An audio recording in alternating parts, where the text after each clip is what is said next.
Good morning guys. कालच्या दिवसाची सुरुवात मेसवरती नाश्ता करायला जाऊन झाली. नाश्ता केला आणि गेलो ऑफिसमध्ये. सर्वात आधी गरम पाणी करून प्यायलो.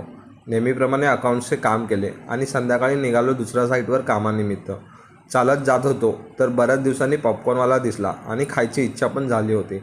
मग पॉपकॉर्न खात खात साईटकडे जात होतो तर वाटेवर स्वामी समर्थाचं मंदिर आहे. मंदिरात गेलो, दर्शन घेतले आणि प्रसाद घेतल्यावर लक्षात आलं आज गुरुवार आहे. चांगला योग जुळून आला.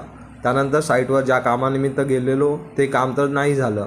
मग माझ्या ऑफिसकडे परतलो, थोडं काम केलं आणि निघालो लॉग ऑफ करून. मेसवर जेवण केले आणि उद्या हायड्रेट राहण्यासाठी पाण्यात मिसळून प्यायला इलेक्ट्रो कॅन घेतला. असा काही गेला कालचा दिवस. आणि हो, मागल्या बुधवारी इंस्टाग्रामच्या ग्लिचमुळे व्लॉग अपलोड करता नाही आला, पण यूट्यूबवर अपलोड केला होता. तर माझे व्लॉग मिस करायचे नसतील तर यूट्यूब चॅनललासुद्धा सबस्क्राईब करून ठेवा. लिंक बायोमध्ये आहे. Thanks, bye and take care.